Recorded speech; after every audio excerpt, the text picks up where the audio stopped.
এগিয়ে চলেছে গহীন জঙ্গলের পথ ধরে দুষ্প্রাপ্য অর্কিডের খোঁজে। এগিয়ে চলেছে অজানা পথে। ক্রমশ ঘন হচ্ছে জঙ্গল। সে জঙ্গলে সূর্যরশ্মির প্রবেশ নিষিদ্ধ। কিন্তু সেই হতভাগ্য মানুষটা জানে না জঙ্গলের গভীরে তার জন্য অপেক্ষা করে আছে এক বিভীষিকা। সে কি পারবে সেই বিভীষিকার করাল গ্রাস থেকে নিজেকে রক্ষা করতে? কি পরিণতি অপেক্ষা করে আছে তার জন্যে? জানতে হলে শুনতে থাকো তীর্থা সরকারের লেখা কালপোখরি। গল্প পাঠে আমি রণদীপ, অন্যান্য চরিত্রে অনুভব, সায়নী এবং সমাপন, শব্দ সংযোজন এবং আবহ সৃষ্টিতে ম্যাক্স, পোস্টার ডিজাইনিং কভারম্যান অভিব্রত। আর হ্যাঁ, গল্পে বর্ণিত কালপোখরি একটি অতীব সুন্দর ট্যুরিস্ট স্পট। তোমরা ইচ্ছে হলে সেখান থেকে ঘুরে আসতে পারো নির্দ্বিধায়। কোনো জায়গা সম্বন্ধে ভুল ধারণা বা গুজব রটানো আমাদের অভিপ্রায় নয়। লেখিকা শুধুমাত্র প্লট তৈরির প্রয়োজনে জায়গাটির নাম ব্যবহার করেছেন। শুরু হচ্ছে কালপোখরি।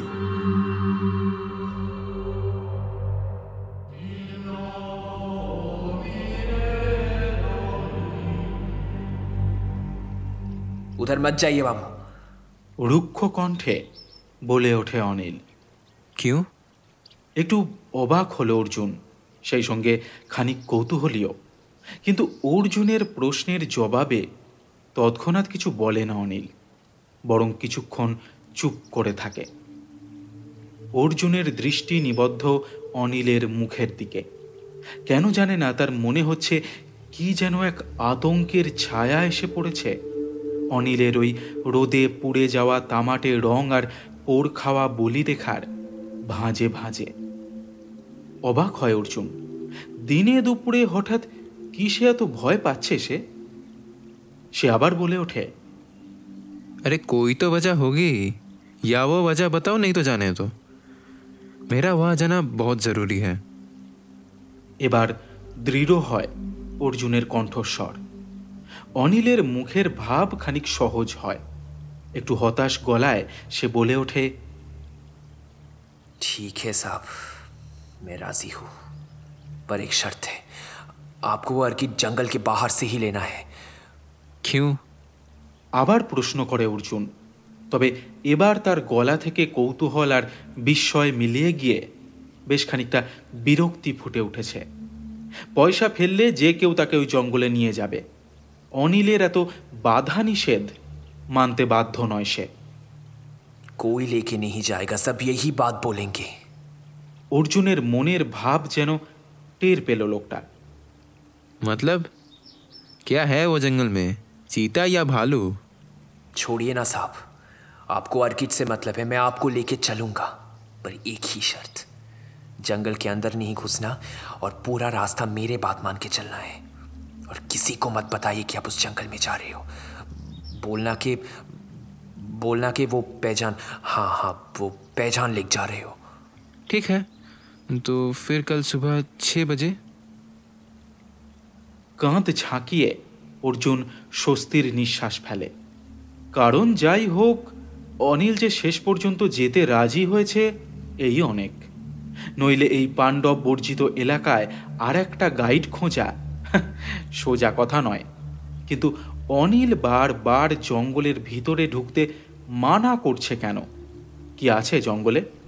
বাঘ ভাল্লুক যে নয় সেটা সে ভালোই বুঝতে পারছে। তবে ভূত, অপদেবতা, তাই হবে। নিজের মনে এইসব ভাবতে ভাবতে পায়ে চলা সংকীর্ণ চড়াই বেয়ে উপরে উঠতে লাগলো সে। কুসংস্কার যে মানুষকে কোথায় টেনে নামায় তা এই ছোট্ট পাহাড়ি গ্রামে না এলে অর্জুন বুঝতেই পারত না। এই একবিংশ শতাব্দীতে দাঁড়িয়ে ভাবাই যায় না যে মানুষ চিতা বা ভল্লুক নয়, ভূতের ভয়ে জঙ্গলে ঢুকতে চাইছে না। চড়াই পথ শেষ। এখন সম্মুখে পিচ ঢালা কালো রাস্তা। পাহাড়ের এটাই মজা, সামান্য চড়াই ভাঙতে পারলেই অনেকটা পথশ্রম কমে যায়। আজ ঠান্ডাটা বেশ জাঁকিয়ে পড়েছে। ফলে দু হাত এখন জ্যাকেটের পকেটে ঢুকিয়ে আপন মনে শীষ দিতে দিতে রাস্তা চলেছে সে। এখন অফ সিজন, তাই রাস্তা একেবারে শুনশান। অবশ্য সিজনেও যে ট্যুরিস্ট উপচে পড়ে তা নয়।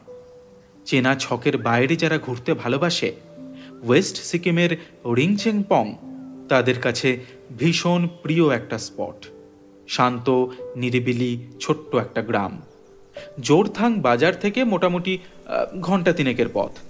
পথের এক পাশে গভীর খাদ আর অন্য পাশে পাহাড়, ঝর্ণা, সবুজের সমারোহ। তারই মাঝে ইতস্তত জ্বলে উঠেছে রঙের আগুন। রিংচেংপংয়ের জনসংখ্যা মেরে কেটে 1006 মতো। কাঞ্চনজঙ্ঘার মূল চূড়া নিয়ে মোট 19টি চূড়া এখান থেকে দেখা যায়। সকালে সূর্যের প্রথম আলো যখন তাদের ওপরে এসে পড়ে, তখন মনে হয় হাত বাড়ালেই স্বর্গ। আবার দিনের শেষে যখন সূর্যাস্ত হয়, তখনও বরফ ঢাকা পাহাড় চূড়ায় চলে রঙের খেলা। কিন্তু প্রকৃতি বাদ দিলে একটা কঠিন নীরবতা ভেসে থাকে সমস্ত উপত্যকা জুড়ে। মাঝে মাঝে সেই নীরবতার বুক চিরে সামান্য আঁচড় কেটে যায় কোনো পাখির ডাক অথবা গাছের ডাল গলে চিরুনির মতো বয়ে আসা হাওয়ার দমক। সকাল সন্ধে দু একটা গাড়ি বড়ই উণ্ঠা ভরে ধীর গতিতে গড়িয়ে যায় রাস্তার বুক পিষে। ব্যাস, তারপর আবার সব শান্ত।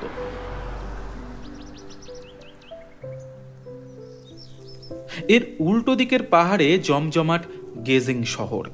ওই শহরে উন্নয়ন আছে, 24 ঘন্টা মোবাইলের টাওয়ার আছে, হাসপাতাল আছে। তবে যা কিছু আছে তা সবই ওই পাহাড়ের সীমাবদ্ধ। রাতের আঁধারে এদিক থেকে কেবল তার রোশনাইটুকু চোখে পড়ে। মনে হয় এক বুক রহস্য নিয়ে কারা যেন সন্তর্পণে চেয়ে আছে ওই আলোর বিন্দুগুলোর দিকে। সারা বছর টুরিস্টের ভিড় এখানে থাকে না। তাছাড়া প্রকৃতি ছাড়া এখানে দেখার মতো আর কিছুই নেই। কাছে পিঠে দু একটা স্পট থাকলেও মেঘের আড়ালে কাঞ্চনজঙ্ঘা মুখ লুকালে পাহাড় ভ্রমণ অসম্পূর্ণ থেকে যায়। তবু যারা পাহাড় ভালোবাসে, প্রকৃতিকে দু চোখ ভরে দেখতে চায়, তারা এখানে আসে, থাকে। ফেরার সময় সঙ্গে করে নিয়ে যায় কিছু রঙিন স্মৃতি। কিন্তু অর্জুন, সে কি নিয়ে ফিরে যেতে চলেছে অথবা আদৌ ফিরে যাবে কি না, সে কথা সময় বলবে। তবে অর্জুন এখানে কিন্তু কাঞ্চনজঙ্ঘা দেখতে আসেনি। সে এসেছে মন মাতানো পাহাড়ি অর্কিডের টানে। এখন ফেব্রুয়ারি মাঝামাঝি। মাস দুয়েক আগে ক্রিসমাসের সময় সুতপা এখানে এসেছিল। সুতপা তার অফিস কলিগ।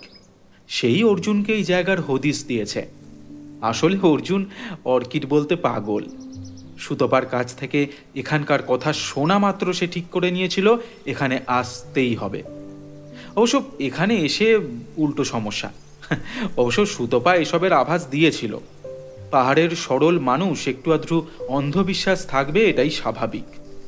অর্জুন ভেবেছিল সে ঠিক ম্যানেজ করে নেবে। তারপর যেমন ভাবা তেমন কাজ। শুধু মাঝের 2 মাসের অপেক্ষা আর প্রস্তুতি। এমনিতে পাহাড়ের আনাচে কানাচে ফুলের মেলা বসে। মানুষ নয়, প্রকৃতির পরম মমতা আর যত্নে তারা বেড়ে ওঠে। কিন্তু এখানেই একটা বিশেষ জায়গা আছে যা নাকি অর্কিডের খনি। অর্জুন সেখানেই যেতে চায়, কিন্তু স্থানীয় মানুষ বিশ্বাস করে ওই জায়গা নাকি অভিশপ্ত। সেখানে নাকি অপদেবতার বাস।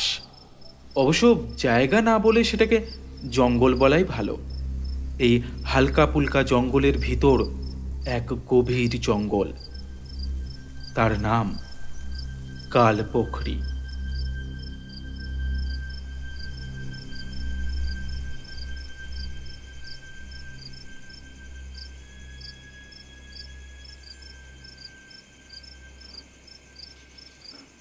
স্যার, আপনি তাহলে যাচ্ছেনই?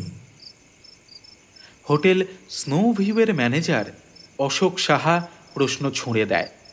ম্যানেজার বাঙালি, এর মধ্যেই খবর পেয়ে গেছেন তাহলে। একটু বিরক্ত হয় অর্জুন। না গেলেই বোধহয় ভালো করতেন স্যার। বিরস বদনে ম্যানেজার বলেন, thanks for your concern, but আমাকে যেতেই হবে। রাতের খাবারটা একটু ঘরে দিয়ে দেবেন প্লিজ। প্রসঙ্গ এড়িয়ে অর্জুন ঘরের দিকে পা বাড়ায়। সেই দুপুর থেকে এই একই ব্যাপারে কচকচানি তার আর ভালো লাগছে না। সেখানে যাওয়া তার নিশ্চিত।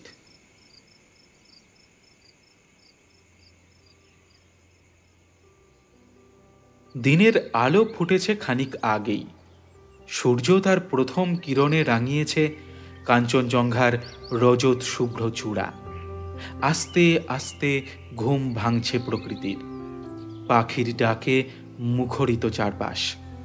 নির্মেঘ ঘন নীল আকাশের দিকে মাথা তুলে দাঁড়িয়ে আছে বাঁশের গায়ে জড়ানো তিব্বতী মন্ত্রলেখা লাল হলুদ সাদা রঙের ধ্বজা। হালকা হাওয়ায় সেগুলো পতপত করে উঠছে। ওই মন্ত্র নাকি বাতাসকে পবিত্র করে। পাহাড়ের সকালটা বেশ ভালো লাগছে অর্জুনের। সে এখন গাইড অনিল থাপার সাথে চলেছে তার গন্তব্যে। পিঠে একটা হালকা ব্যাগ আর হাতে একটা মাঝারি ধরনের লাঠি। এরকম একটা লাঠি সঙ্গে থাকলে জঙ্গলে পথ চলতে সুবিধা হয়। কিছুটা চলার পরেই অনিল সোজা রাস্তা ছেড়ে শর্টকাট জঙ্গলের পথ ধরেছে, যাতে দুপুরের মধ্যে ফিরে আসতে পারে। তাই অর্জুনও আপত্তি করেনি। আসলে সমতলের মানুষের পক্ষে পাহাড়ের মন বোঝা সম্ভব নয়। পাহাড়ের আবহাওয়া ভীষণ রকম খামখেয়ালি। এই রোদ্দুর তো এই মেঘ। হাঁটতে হাঁটতে অর্জুন খেয়াল করল যে তারা যে পথে চলেছে সেখানে জঙ্গল খুব একটা ঘন নয়, বরং পায়ে চলা এক ফালি সরু রাস্তা এঁকে বেঁকে চলে গেছে সামনের দিকে। গ্রামের মানুষ বোধহয় এখানে কাঠ কাটতে আসে। তাদেরই পায়ের চাপে তৈরি হয়েছে এই পথের রেখা। পথের পাশে ইতস্তত দু একটি বুদ্ধদের স্মৃতিস্তম্ভ চোখে পড়ছে। দু এক জায়গায় নাম না জানা পাহাড়ি ফুল রঙের আগুন ছড়িয়েছে। थोड़ा जल्दी चलिए साहब। অনিলের কথায় চমক ভাঙে অর্জুনের। আর একটু চঞ্চল হয় তার দুজোড়া পা। আন্দাজ 1 ঘন্টা মতো ছোট বড় কিছু চড়াই উতরাই পেরিয়ে ওরা এখন এসে পড়েছে জঙ্গলের গভীরে। আশেপাশে যত দূর চোখ যায় কেবল গাছ আর গাছ। সত্যি গাইড ছাড়া এই জঙ্গলে ঢোকা অসম্ভব। চারপাশে ছড়িয়ে রয়েছে নানা রঙের অর্কিড। অর্কিড দেখেই ঠোঁটের কোণে হাসি খেলে গেল অর্জুনের। সে এগিয়ে গেল সেগুলো সংগ্রহ করতে। না, এর মধ্যে বেশিরভাগ অর্কিডেরই নাম জানে না অর্জুন। ইন্টারনেটেও কখনো দেখেছে বলে মনে পড়ল না। কেমন যেন একটা নেশা লেগে গেল তার। সে মন্ত্রমুগ্ধের মতো ছুটে চলেছে একের পর এক অর্কিডের দিকে। সংগ্রহ করছে, তারপর আবার তরতর করে এগিয়ে যাচ্ছে সামনের দিকে। এদিকে জঙ্গল ক্রমশ ঘন থেকে আরও ঘন হচ্ছে। অনিলও চলেছে অর্জুনের পিছু পিছু। এখানে সে কেবল গাইড নয়, বরং পাহারাদারও বলা চলে। অর্জুনকে ভালোই ভালোই অক্ষত ফিরিয়ে নিয়ে যেতে হবে তাকে। সে চিৎকার করে একবার বলে উঠল, ज्यादा उधर मत जाइए साहब। অনিল থাপার ডাক কানে গেল অর্জুনের, কিন্তু সে বিশেষ পাত্তা দিল না। এত দূর থেকে এত কষ্ট করে কাঠখড় পুড়িয়ে সে এসেছে। না জানি জঙ্গলের ভিতরে আরও কত কি মণিমাণিক্য রয়েছে।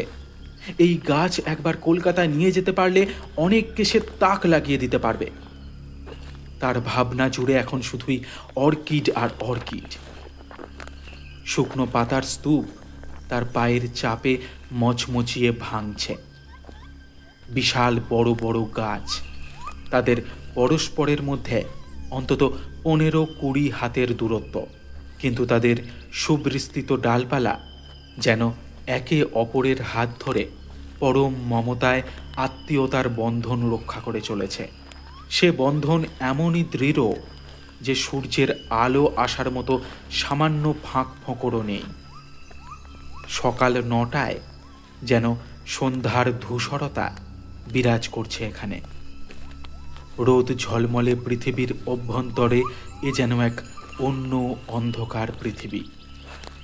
অর্জুনের সেসব দিকে খুব একটা ভ্রুক্ষেপ নেই। ক্ষিপ্ত হাতে সে সংগ্রহ করে চলেছে তার লভ্য বস্তু। মোহগ্রস্থের মতো এগিয়ে চলেছে কিসের যেন এক অমোঘ হাতছানিতে। তার পেছনে আসা অনিলের পায়ের শব্দ কখন যে থেমে গেছে তা সে জানতেই পারেনি, কিন্তু অনিল জানে। তার ষষ্ঠ ইন্দ্রিয় তাকে জানিয়ে দিয়েছে আর নয়। কিন্তু ঠিক সেই মুহূর্তে বাদ সেধেছে তার জুতো জোড়া। পথ চলতে চলতে কখন এক টুকরো পাথর ঢুকে পড়েছে তার জুতোর ভেতর। এখন সেটাকে বের না করে দিলে পথ চলা দায়। अब आगे मत जाइए साहब। জুতোটা ঝাড়তে ঝাড়তে অনিল চিৎকার করে ওঠে, কিন্তু দেরি করে ফেলেছে সে। তার ডাক অর্জুনের কানে ঢুকল না, প্রতিধ্বনিত হয়ে মিলিয়ে গেল শুনশান জঙ্গলের নিস্তব্ধতায়। অথচ দুজনের মধ্যে ব্যবধান খুব বেশি নয়। ওই তো অনিল এখনো স্পষ্ট দেখতে পাচ্ছে অর্জুনকে। পাতার স্তূপ মারিয়ে সে এগিয়ে চলেছে উদ্ভ্রান্তের মতো। ভিতরে ভিতরে শিউরে উঠল অনিল। একটা ঠান্ডা স্রোত বয়ে গেল তার শির দ্বারা বেয়ে। সে বুঝে গেছে কাল পোখরি একটু একটু করে টেনে নিচ্ছে অর্জুনকে। অনিল জানে এই টান সাংঘাতিক। অর্জুন এখন সব বাধা অতিক্রম করে দিক বিদিক জ্ঞান শূন্য হয়ে ঢুকে পড়বে ওই অভিশপ্ত জঙ্গলে। অনিলের একার পক্ষে তাকে ফিরিয়ে আনা অসম্ভব। তাহলে অর্জুনের মতো অনিলও বেমালুম হজম হয়ে যাবে ওই ক্ষুধার্ত জঙ্গলের পেটে। তাহলে উপায় এখন একটাই, অন্তত 7-8 জনের একটা দল হলে তবেই ওই জঙ্গলে ঢোকা যায়। কিন্তু এই গভীর জঙ্গলে 7-8 জন তো দূর, কাউকেই পাবে না সে। এদিকে লোকজন তো তেমন কেউ একটা আসে না। এই জঙ্গলের বদনাম আছে। এই এলাকাকে স্থানীয় লোকেরা সবাই এড়িয়ে চলে। আর একটা উপায় অবশ্য আছে, জঙ্গলে ফিরে গিয়ে যদি আরো লোকজন জোগাড় করে আনতে পারে। কিন্তু সেও তো অনেকক্ষণ সময় লাগবে। তারপরে অর্জুনকে এত বড় জঙ্গলে সে খুঁজে পাবে কি করে? শরীর ঠান্ডা হয়ে আসছে তারই মুহূর্তের অসতর্কতায় অর্জুন পা দিয়ে ফেলেছে ওই বুভুক্ষু জঙ্গলের সীমায়। এখন ফিরে গিয়ে কি বলবে সবাইকে? গ্রামের লোকে জানতে পারলে অনিলকে ছেড়ে কথা বলবে না। তাছাড়া এই জায়গাটার যদি একবার বদনাম হয়ে যায় তাহলে টুরিস্ট আসাও বন্ধ হয়ে যাবে। তখন না, আর ভাবতে পারে না অনিল।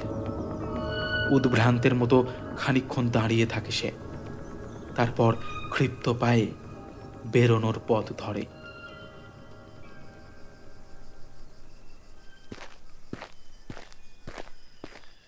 ওদিকে অর্জুন এগিয়ে চলেছে আপন খেয়ালে। তার পিঠের ব্যাগ এখন অর্কিডে পরিপূর্ণ। না, অনেক হয়েছে, এবার ফেরা যেতে পারে। কথাটা মনে হওয়া মাত্রই পেছন ফিরল সে। আরে, অনিল কোথায় গেল? अनिल अनिल किधर हो भाई? चलो अब लौटना है। अनिल অনিলকে কাছে পিঠে কোথাও দেখতে পেল না অর্জুন। হয়তো কোনো গাছের আড়ালে দাঁড়িয়ে রয়েছে। খোলা মাঠ তো আর নয়, মনে মনে ভাবল অর্জুন। কিন্তু কোথায় অনিল? अनिल अनिल भाई कहाँ हो तुम? একটু তীক্ষ্ণ হয় অর্জুনের কণ্ঠ। কিন্তু না, এবারেও অনিলের কোনো সাড়া পায় না অর্জুন। মুহূর্তের জন্য স্তব্ধ হয়ে যায় সমস্ত চরাচর। এই প্রথম একটা হিমেল স্রোত একটু একটু করে নেমে যাচ্ছে তার মেরুদণ্ড বেয়ে। কোথায় গেল অনিল? আশেপাশে থাকলে নিশ্চয়ই সে সাড়া দিত। তাহলে তাকে ছাড়া কিভাবে সেই জঙ্গল থেকে বেরোবে? এ যে অসম্ভব। এক জায়গায় কিছুক্ষণ চুপ করে দাঁড়িয়ে রইল অর্জুন। কি মনে করে পকেট থেকে মোবাইলটা বের করলো। না, প্রত্যাশিতভাবেই এতে কোনো টাওয়ার নেই। এবার একবার চারপাশটা ভালো করে দেখে নিল সে। দেখলো তাকে ঘিরে দাঁড়িয়ে রয়েছে উঁচু উঁচু গাছের দল। যত দূর চোখ যায় কেবল গাছ আর গাছ। সব দিক একই রকম লাগছে। হায় ভগবান, কোন পথে এসেছিল আর কোন দিকে যাচ্ছে সে তো কিছুই ঠাহর করতে পারছে না। সব একাকার হয়ে যাচ্ছে। অনিলকে ডাকার সময় এদিক ওদিক ফিরে এখন সব গুলিয়ে গেছে। ফেব্রুয়ারির এই কনকনে ঠান্ডাতেও ভিতরে ভিতরে ঘেমে ওঠে সে। কিছুক্ষণ চুপ করে দাঁড়িয়ে থাকার পর কি ভেবে যেন বাঁদিক ধরে চলতে শুরু করে সে। এই জঙ্গলে সে হারিয়ে গেছে, আর তাকে নিজেকেই এখন ফেরার পথ খুঁজে বের করতে হবে। অনিলের আশায় চুপ করে বসে থাকার কোনো মানেই হয় না। পায়ে পায়ে এগিয়ে চলেছে অর্জুন, কিন্তু পথ যেন আর শেষই হয় না। কেবল হেঁটেই চলেছে সে, কোনো দিশা নেই। শুকনো পাতার স্তূপে তার পা গোড়ালি অবধি ডুবে যাচ্ছে। চারপাশ শুনশান, নিস্তব্ধ। একটা পাখির ডাক অবধি নেই। এ কোন জগতে এসে পড়েছে সে? চারপাশে বিশাল বিশাল গুঁড়িওয়ালা গাছ সারবদ্ধ হয়ে দাঁড়িয়ে আছে। সে গুঁড়ি এতটাই মোটা যে অন্তত 10 জন লোক একসাথে হাতে হাত রেখে দাঁড়ালে তবেই তার পরিধি মাপা সম্ভব। মাটিতে শুকনো পাতা ছাড়া আর কিচ্ছু নেই। অবশ্য থাকার কথাও নয়, কারণ এই ঘন জঙ্গলের মাটিতে রৌদ্র কিরণ অবধি এসে পৌঁছয় না। অর্জুন হেঁটে চলেছে। হঠাৎ একটা শব্দ কানে এলো তার। সতর্ক হলো সে। জঙ্গলের একঘেয়ে নিরেট নিস্তব্ধতা ভেদ করে কোথা থেকে যেন মিষ্টি কুলকুল জলের শব্দ ভেসে আসছে। জলের শব্দ শুনে এতক্ষণে অর্জুনের বুকের তেষ্টাটা জাগার দিয়েছে। জলের শব্দ যখন আছে তখন নিশ্চয়ই আশেপাশে কোথাও পাহাড়ি নদী বা ঝর্ণা আছে। সেই শব্দে কান রেখে একটু উৎসাহ ভরে এগিয়ে চলল সে। কিছু দূর যাওয়ার পর শব্দটা আরও স্পষ্ট হলো। অর্জুন বুঝল যে জলের খুব কাছাকাছি সে এসে পড়েছে। দ্রুত পা চালালো সে। দূর থেকে দেখতে পেল জঙ্গলের মধ্যে অল্প কিছুটা খোলা জায়গা। সেখানে অদ্ভুতভাবে কোনো গাছ নেই। খোলা জায়গাটার প্রায় মাঝখানে একটা বড় পাথর দেখা যাচ্ছে। তাড়াতাড়ি পাথরটার কাছে এগিয়ে গেল সে। অবশেষে জলের সন্ধান পাওয়া গেছে। সুতরাং জল দেখে তার খুশি হওয়ারই কথা ছিল, কিন্তু তার জায়গায় এক রাশ বিস্ময় এসে গ্রাস করে নিল তার খুশির বোধটুকু। সে দেখল পাথরটার একটা ফাটল দিয়ে কুলকুল করে বেরিয়ে আসছে জলের ধারা, কিন্তু তার রং ঘন কালো। পাহাড়ি ঝর্ণার জল যেমন কাঁচের মতো স্বচ্ছ হয়, এ জল তেমন নয়। কিন্তু এই জল এমন কালো কেন? এই কেমন জল? অবাক হয়ে অর্জুন পাথরটার পিছন দিকে গেল। হয়তো ওদিক থেকে জলটা বয়ে এসেছে এই ভেবে। কিন্তু কি আশ্চর্য, পাথরটার আশেপাশে কোথাও জলের কোনো চিহ্ন মাত্র নেই। কেউ যেন হঠাৎ পাথরটা এনে এখানে বসিয়ে দিয়ে গেছে, আর তা থেকে অবিরাম ধারায় বেরিয়ে আসছে কালো জল, খানিকটা ফিল্টারের মতো। বিস্মিত হয়ে অর্জুন আবার পাথরটার সামনের দিকে এলো। লক্ষ্য করলো জলটা যেখানে পড়ছে সেখানে গোটা কয়েক ছোট আকারের পাথর পড়ে আছে। তারই ওপরে জলটা এসে পড়েছে, কিন্তু ওইটুকুই। জলটা কোথাও বয়ে যায়নি, অদ্ভুতভাবে ওই পাথরের ওপর পড়ে মিলিয়ে যাচ্ছে। এমন আজব দৃশ্য সে আগে কখনো দেখেনি। অর্জুনেরও কেন জানি না মনে জেদ চেপে গেছে। সে এগিয়ে গেল পাথরটার একদম কাছে। এক মুহূর্তের জন্য ইতস্তত করে দু হাতে আঁচলা ভরে তুলে নিল সেই কালো জল। কিন্তু এবারেও জোর চমক। অর্জুনের হাতের মধ্যে কালো নয়, স্ফটিক স্বচ্ছ জল চকচক করছে। ব্যাপারটা ঠিক যেন ভোজবাজি।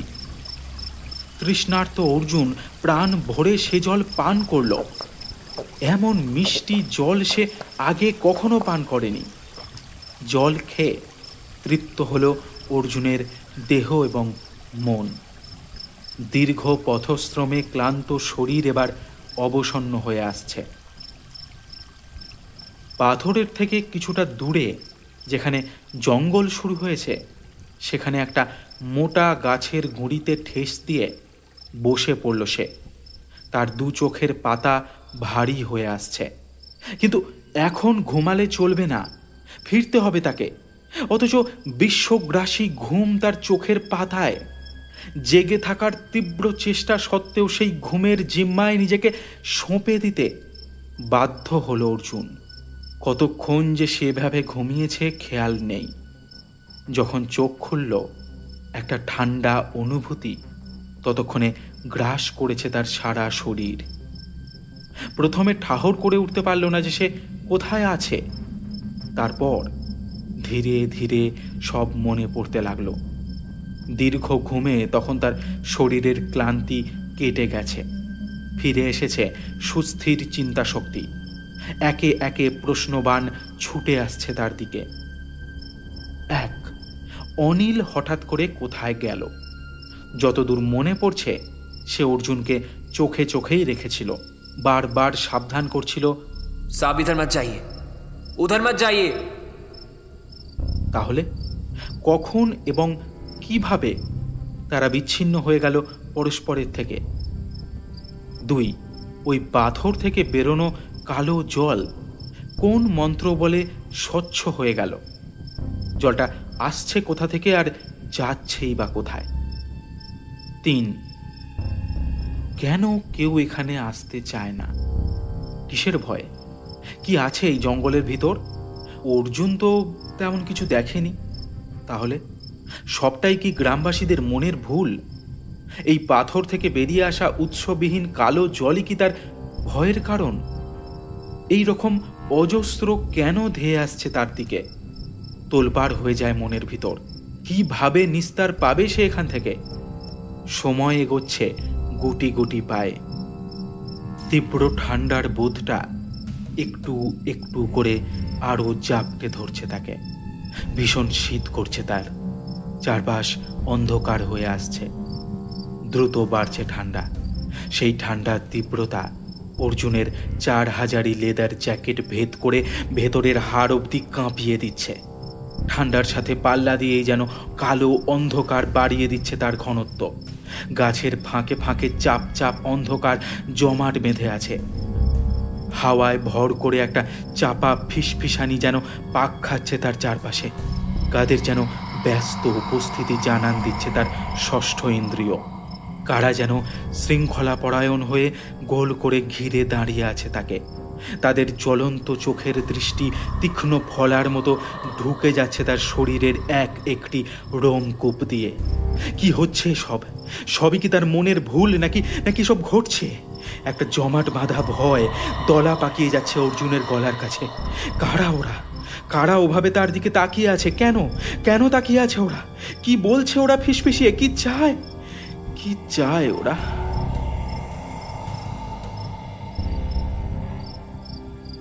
যে বিভীষিকাকে চোখে দেখা যায়, চোখ বন্ধ করে নিলে তার থেকে কয়েক মুহূর্তের জন্য নিস্তার পাওয়া যায়।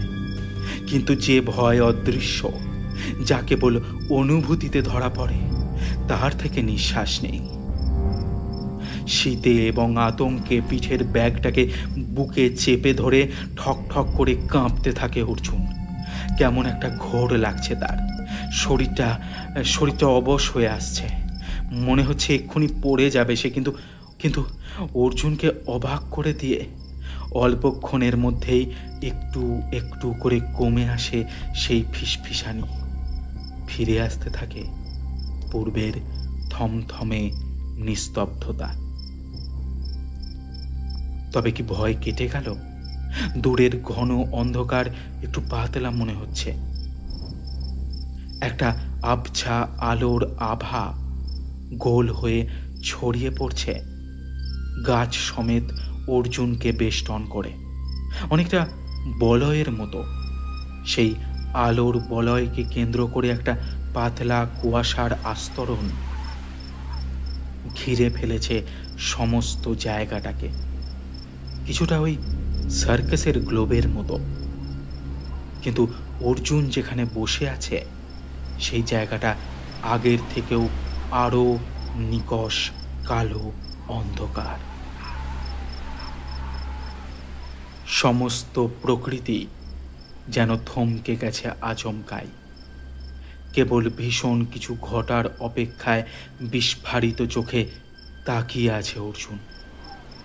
তার দৃষ্টি চঞ্চল হয়ে ঘুরছে সব দিকে। তার মন বলছে নাটকের যবনিকা পতন হবে এবার। ক্রমশ ভারী হয়ে আসছে তার শরীর, এতটুকু নড়বার ক্ষমতা নেই তার। ষষ্ঠ ইন্দ্রিয় জানান দিচ্ছে এইবার সামনে ভয়ঙ্কর কিছু ঘটবে, আর সেই দৃশ্য তাকে দেখতেই হবে। অর্জুন অপলকে তাকিয়ে আছে সেই আলোর বলয়ের দিকে। তার হাত ঘড়ির টিক টিক শব্দ ব্যতীত আর কোনো আওয়াজ নেই। এইভাবে চেয়ে থাকতে থাকতে এক সময় তার মনে হলো সামনের গাছগুলো আস্তে আস্তে দুলছে। আবার বিস্ময় এসে ধরা দিল তার দু চোখে। দু হাতে চোখ কচলে নিয়ে সে তীক্ষ্ণ দৃষ্টিতে চারিদিকে একবার ভালো করে দেখল। হ্যাঁ, দুলছে। মুহূর্তের মধ্যে নিশ্চিত হলো অর্জুন, ওগুলো দুলছে।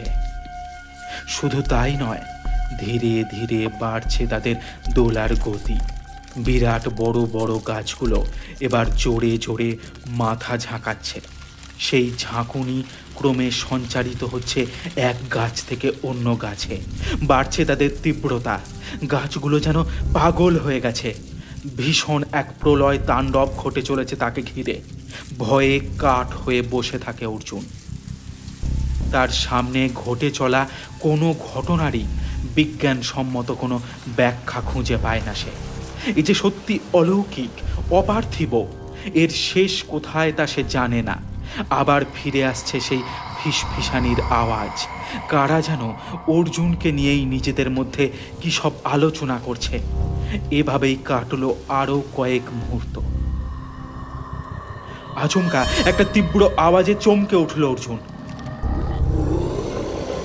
সে আওয়াজ মানুষের নাকি পশুর তা অর্জুন বুঝতে পারল না। কেবল এটুকু বুঝল যে ওই আওয়াজ এই পৃথিবীর হতেই পারে না। সেই শব্দ কানে ঢোকা মাত্র তার গলার কাছে জমাট বেঁধে থাকা ভয়টা তরল হয়ে ছড়িয়ে পড়ল তার সমস্ত শরীরে। যারা ফিস ফিস করছিল তারাও যেন চুপ করে গেল আচমকাই। অর্জুন অসহায়ের মতো তাকিয়ে রইল। ওই কুয়াশা মাখা আবছা আলো ছায়া ভেদ করে ওই পাহাড়টার পিছন থেকে কি যেন একটা এগিয়ে আসছে তার দিকে। কি ওটা? এতক্ষণ অদৃশ্য বিভীষিকার সাথে স্নায়ুযুদ্ধে ক্লান্ত অর্জুন তাকিয়ে রইল সেদিকে। জিনিসটা আর একটু কাছে আসতেই সে বুঝতে পারল একটা চতুষ্পদ প্রাণী। সেটা এগিয়ে আসছে তার দিকেই। গড়ন দেখে মনে হচ্ছে কুকুর, কিন্তু এত বড় কুকুর। এছাড়া অর্জুন যখন পাথরটার পিছনে গিয়েছিল তখন তো সে সেটাকে দেখতে পায়নি। তাহলে কুকুরটা কি জঙ্গলে থাকে? নাকি কুকুর নয়, ওটা নেকড়ে। প্রাণীটা হেলে দুলে এগিয়ে আসছে অর্জুনের দিকে। যত কমছে তাদের পারস্পরিক ব্যবধান ততই বৃদ্ধি পাচ্ছে জন্তুটার আকৃতি। অর্জুন বিস্ফারিত চোখে চেয়ে আছে সেদিকে। জন্তুটা তার খুব কাছে চলে এসেছে, মাত্র 10 হাতের মতো ব্যবধান। অর্জুন স্পষ্ট দেখছে তাকে এবার। প্রাণীটা প্রায় 15 ফুট লম্বা। তার হিংস্র কুটিল চোখের দৃষ্টি ভেদ করে যাচ্ছে অর্জুনের শরীরটাকে। কি এক প্রচণ্ড আক্রোশ এসে গড়গড় করে ওঠে। তার ঝকঝকে ধারালো দাঁতের শাড়ি অন্ধকারেও যেন দেখতে পেল অর্জুন। সাক্ষাৎ মৃত্যু তার নাগালের মধ্যে।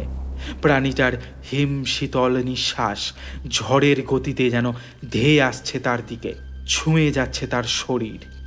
এবার ওই ঝকঝকে দাঁত মুহূর্তে হয়ে উঠবে টকটকে লাল রঙের। তার গরম রক্ত চেটে চেটে খাবে প্রাণীটা।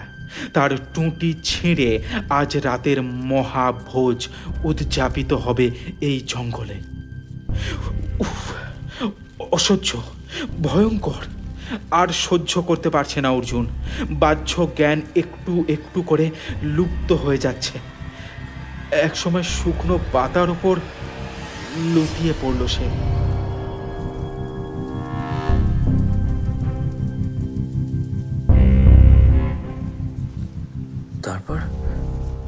তারপর কি হলো? অভি অস্থির হয়ে বলে, সব্যসাচী বাবু, তারপর কি হলো? আর শুনে কাজ নেই, চলো এবার ফেরা যাক। রিয়া ব্যস্ত হয়ে ওঠে। দেখেছ অভি, এই জুন মাসেই কিরম জাকির ঠান্ডাটা পড়েছে। গায়ের চাদরটা বেশ করে জড়িয়ে নিয়ে রিয়া বলে, না না ম্যাডাম, গল্পের শেষটুকু শুনে যান। এতটা শুনলেন যখন, শেষটুকুও শুনে যাবেন না?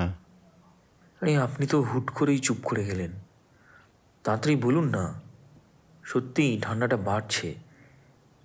তাছাড়া এতটা রাস্তা আবার হেঁটে ফিরতে হবে তো। অভি সম্মতি জানায়।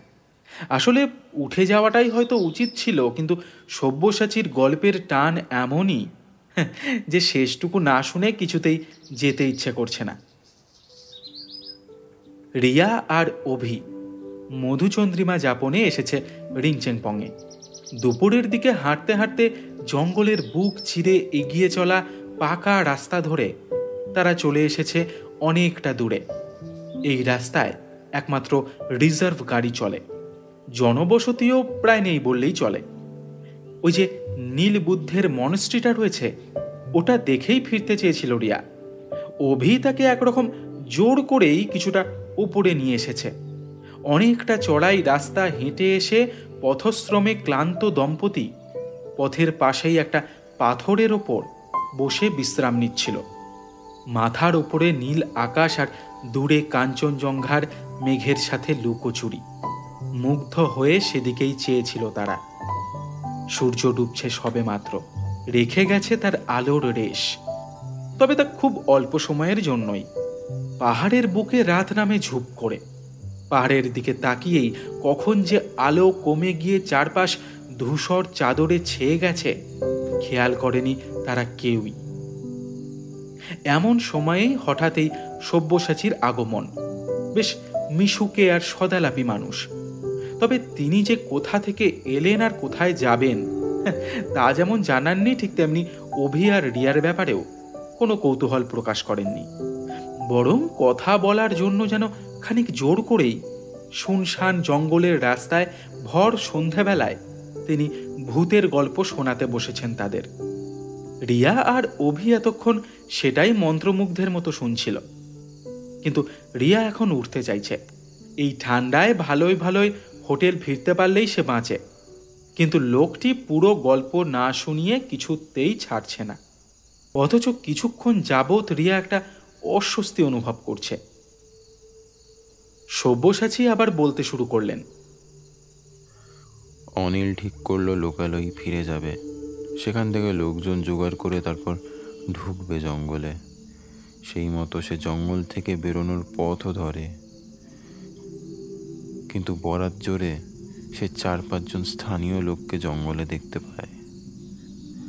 তারা কাঠ কাটতে এসেছিল, কিন্তু অনিল তখন তাদের সমস্ত কথা জানায়, আর সবাই মিলে আবার ঢোকে ওই অভিশপ্ত জঙ্গলে। ঘণ্টাখানেক খোঁজাখুঁজির পর গাছের গোড়া থেকে তারা অচৈতন্য অর্জুনকে উদ্ধার করে হোটেলে ফিরিয়ে নিয়ে আসে। ঠান্ডার তীব্রতায় কিনা জানা নেই, সব্যসাচী যেন পশমের আলখাল্লার ভিতরে আরও ঢুকে যাচ্ছেন কথা বলতে বলতে। এই রাস্তায় কোনো আলো নেই, তার উপরে বোধহয় কৃষ্ণপক্ষ চলছে, সুতরাং এই স্বল্প আলোয় ধূসর রঙের পশমে মোড়া সব্যসাচীকে আলাদা করে মানুষ বলে চেনাই যায় না। যাক বাবা, অর্জুন তাহলে বেঁচে গেল বলুন। রিয়ার গলায় স্বস্তির স্বর, সঙ্গে কিছুটা আশাহতও হলো। গল্পের শেষে একটা চমকদার টুইস্ট না থাকলে গল্প জমে না, পানসে লাগে।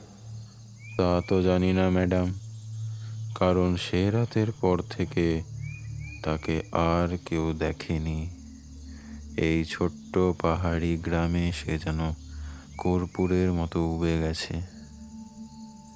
সে কি?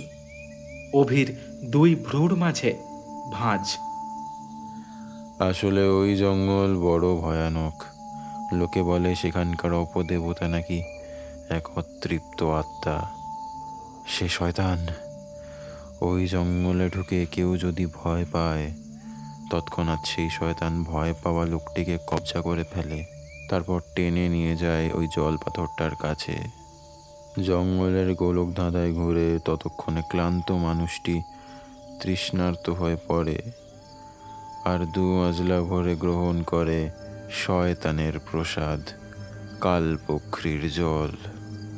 তারপর তার চোখের পাতায় নেমে আসে কালান্তক ঘুম। সেই ঘুম মৃত্যুর সমন, শয়তানের নৈবেদ্য। শয়তান সানন্দে তা গ্রহণ করে আর ঢুকে পড়ে তার মধ্যে। তখন আগের আত্মাটি মুক্তি পায়, আর নতুন লোকটি শয়তান হয়ে ঘুরে বেড়ায়। মুক্তির জন্য নতুন ভীত কোনো মানুষ খুঁজে বেড়ায়। বছরের পর বছর মুক্তি নেই, কেবল অতৃপ্তি।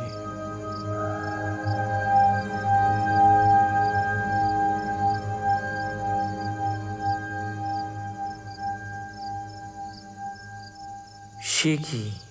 তাহলে অর্জুন কি? কথা শেষ করতে পারল না অভি। কিন্তু অর্জুনকে তো অনিল থাপা হোটেলে ফিরিয়ে নিয়ে এসেছিল। মৃদু হেসে সব্যসাচী বলেন, শয়তানের টান অমোঘ। আচ্ছা, আপনি এত কথা জানলেন কি করে? আর সেই অভিশপ্ত জঙ্গলটাই বা কোন দিকে? কোথায় থাকেন আপনি? এই রাস্তাটা আরও এগিয়ে গিয়ে পয়জন লেকের দিকে গেছে। ওখানেই একটা শর্টকাট পায়ে চলা পথ গেছে ওই কালবকরির দিকে। লোকাল লোক সে রাস্তা চেনে। বাকি প্রশ্ন দুটোর উত্তর যেন এড়িয়ে যেতেই উঠে দাঁড়ালেন সব্যসাচী। বললেন, এবার আমি যাই, আপনারাও ফিরুন।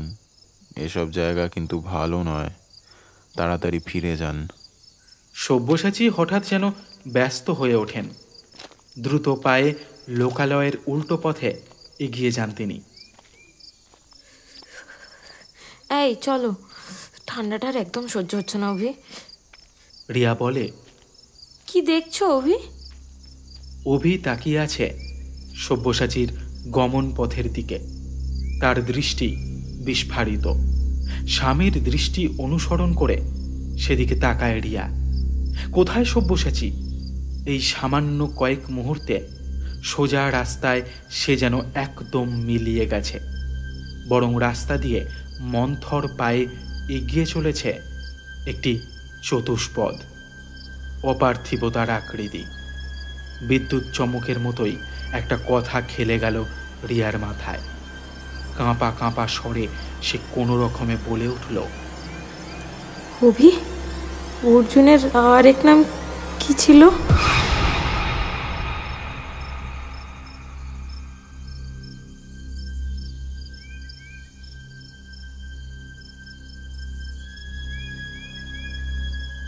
তাহলে কেমন লাগলো আজকের গল্প আমাদের জানাতে ভুলো না নিচের কমেন্ট বক্সে। গল্পটা ভালো লাগলে ভিডিওটা লাইক এবং শেয়ার করো, আর আমাদের চ্যানেলটাকে সাবস্ক্রাইব করতে ভুলো না কিন্তু। টিম থ্রিলারল্যান্ডের তরফ থেকে তোমাকে জানাই শুভ রাত্রি। ভালো থেকো, ভয়ে থেকো।